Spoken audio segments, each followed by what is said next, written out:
মা আমি এসে গেছি। আরে তুই আবার এসছিস? তুই তো গত সপ্তাহে থেকে গেলি। মা এটা আমার বাপের বাড়ি, আমি যখন ইচ্ছা আসতে পারি। মানলাম তোর এটা বাপের বাড়ি, কিন্তু শ্বশুর বাড়িটাই তোর এখন নিজের বাড়ি। এখন এখানের থেকে তোর শ্বশুর বাড়ির খেয়ালটা বেশি রাখা উচিত। মা আমি এখন এসে বসতেও পারিনি, আর তুমি এখনই শুরু করে দিয়েছো। ঠিক আছে তুই বস, আমি তোর জন্য চা করে নিয়ে আসছি। কি গো বাবা, তুমি আজকে দোকান থেকে তাড়াতাড়ি চলে এসছো? আজকে তো বৃহস্পতিবার, জানিস তো আমার দোকান আজকে বন্ধ থাকে। তুই সব ভুলে যাচ্ছিস? ও আমি তো ভুলেই গেছিলাম বাবা, আজকে বৃহস্পতিবার। আচ্ছা এসব ছাড়ো, তুমি বলো বাবা কেমন আছো? আমি তো ভালোই আছি, গত সপ্তাহে তো এসে গেলি, আবার এই সপ্তাহে? বাবা তুমিও শুরু হয়ে গেলে? একটু আগে মাও আমাকে সেম কথা বলছিল। বাবা এটা আমার বাড়ি, আমি যখন খুশি এখানে আসতে পারি। শ্বশুর বাড়িটাই তোর আসল বাড়ি, এটা তুই মাথায় ঢুকিয়ে নে। দেখ, তোর প্রতি সপ্তাহে এখানে আসাটা আমার ঠিক পছন্দ নয়। সত্যি কথা বল, তোর ব্যাপারটা কি? কোথায়? কিছুই তো না। তোর চোখ দেখেই মনে হচ্ছে কিছু হয়েছে। সত্যি করে বল তোর কি হয়েছে? তোর আচরণ সম্বন্ধে আমি ভালো মতো জানি। 3 মাস হয়েছে তোর বিয়ে হয়েছে, তুই প্রতি সপ্তাহে এখানে আসতে হচ্ছে। আমার মনে হয় তোর শাশুড়ি যখন তোকে কিছু বোঝায় তখন তুই কি করিস, রাগ করে এখানে চলে আসিস। এরকম করে কিভাবে চলবে বলতো মামা? আমি ওর শাশুড়ির সাথে কথা বলছিলাম, ও শাশুড়ি বাচ্চা ভেবে অনেক সময় ওকে ছেড়ে দেয়।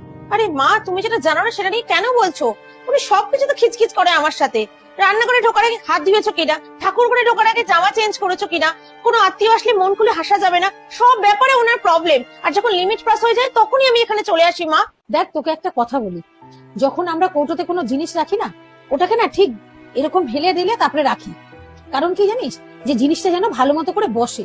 সেরকম ভাবে তুই যেমন একটা নতুন সংসারে গেছিস, নতুন সংসারে গিয়ে ওখানেও অ্যাডজাস্ট করতে একটু সময় লাগে।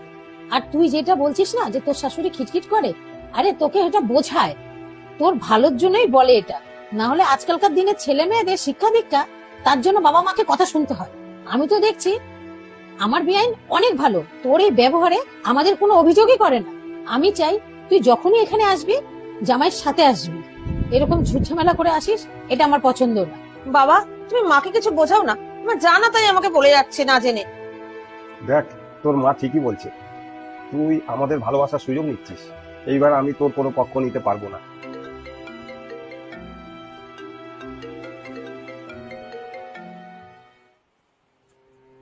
হ্যালো মা, নমস্কার। হ্যাঁ বলো বাবা। বিপাশা কি বাড়ি পৌঁছে গেছে? হ্যাঁ ও বাড়িতে চলে এসছে। হ্যাঁ, একটু আপনি ওকে ফোনটা দেবেন। ও দেখুন না, আমারও ফোন তুলছে না, আমার মায়েরও ফোন তুলছে না। হ্যাঁ হ্যাঁ আমি ওকে দিচ্ছি। হাই নে, জামাই ফোন করেছে, ধর। হ্যালো। হ্যালো, তুমি ঠিকমতো বাড়িতে পৌঁছে গেছো তো? হ্যাঁ আমি পৌঁছে গেছি। শোনো, একটা কথা বলছি।